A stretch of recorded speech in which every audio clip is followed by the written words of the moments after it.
So, Ubisoft is having a bit of a moment right now. Not the kind of moment where people are lining up to buy their video games, especially their next big video game. No, it's more like the why are all our games flopping and why are our investors fleeing kind of a moment.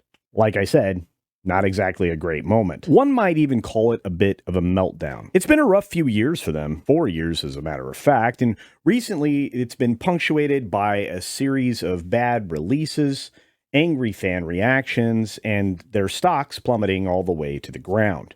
And what does Ubisoft actually do about this, right in the middle of all of this mess? Well, they bring in Blackstone, a private equity firm that's supposed to help them clean it up. Now, on paper, that may sound like a great idea. That would probably help, right? Wrong. Oh, and let me add that Tencent now has their hooks in them 3 ways to Sunday, so they're in really big trouble. Instead of Blackstone and these other snakes cleaning up the mess, they've somehow made it much, much worse.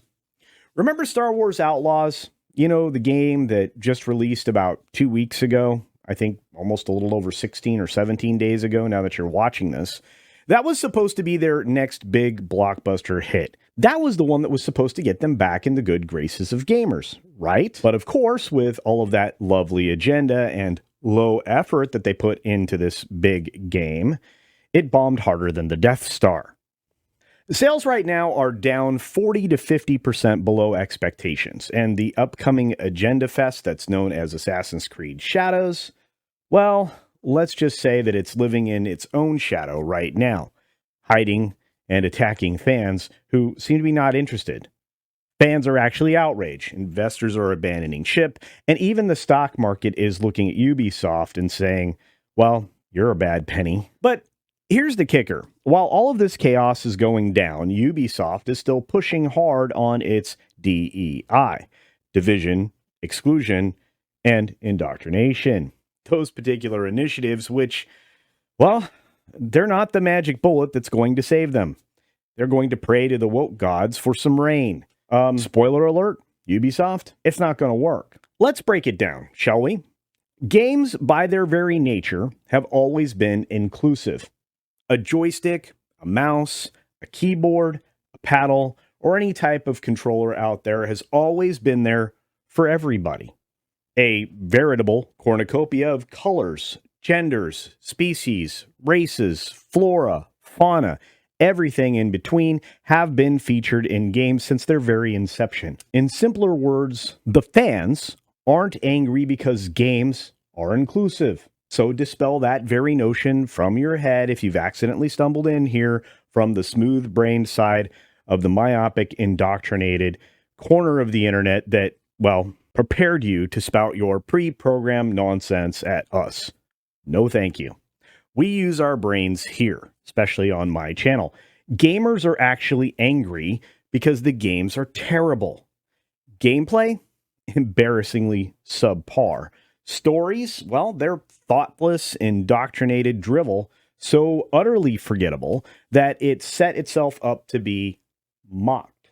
And yet, Ubisoft seems to think that their focus on the smallest fraction of audience, in the vein of a now increasingly misused term, diversity, will just absolutely fix everything. What happened to focusing on solid immersive gameplay? What happened to making stories that people actually care about? What happened to the hero's journey? Well, of course, that's all been discarded in the absolute hate of the Western world and cheap money to borrow to make more games that will largely go unplayed or ignored and just be embarrassing to you, Ubisoft. Meanwhile, some of their most beloved franchises like Splinter Cell and Rayman are sitting on the sidelines, just gathering dust. I mean, how is it that they have all these amazing franchises under their belt, but they're busy releasing games that nobody wants? Nobody wants to play. Games that, surprise, surprise, aren't making them money or keeping the fans happy, which is the whole point anyway. Now, some people might argue, well, the Western world dying initiatives are good for a company. They're good for company culture. They show growth. Sure, in the McKinsey debunked theory, that's very nice, and it's been debunked 3 ways to Sunday. But in practice, it destroys company culture. It puts people in positions that they have no business being in by abandoning meritocracy, and usually they're filling the upper echelons of the company with activists that tear the company down from within. You're watching it happen over at Disney and pretty much everywhere else. The one thing it's not doing, it's not helping Ubisoft's bottom line or the investors. If anything, it's become a distraction at best. The focus should be on creating quality games again and getting their fans back on board, not on fulfilling some ideological quota that has nothing to do with gameplay or creativity. Remember that? Investors are clearly seeing through this now as well, and they're absolutely not impressed. And here's where I guess it gets funny, maybe, to somebody. Ubisoft's own investors are starting to call them out on it. Not just behind closed doors. No.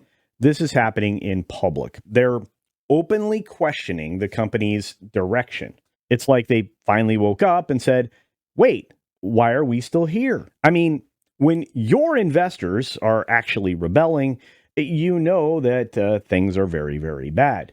Very bad indeed. It's like watching a slow motion car wreck. In fact, a growing faction of the investor group are absolutely on the warpath. They are gathering people together, investors, so that they can get the 30% that they need to enact the French minority rule to force change or sale of the company into private hands. But hey, we'll always have those good old days of the original Assassin's Creed, at least the first 4, and the early Far Cry, right? Ah, nostalgia. That's actually the one thing Ubisoft can't mess up. Yet. If you're like me and you're wondering what is next for Ubisoft, drop your thoughts down in the comments section below and ponder these 3 questions. Do you think that they will or are capable of turning things around? Or are they stuck in a downward spiral? Will investors be able to force change or sale? And is there any chance that you'll play Star Wars Outlaws or Assassin's Creed Shadows?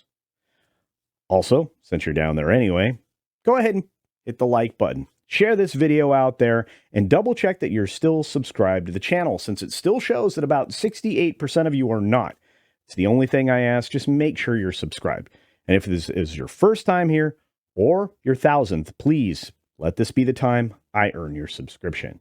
As always, be sure to take care of yourself, take care of others, wash your hands because it's good hygiene. And until next time, see ya.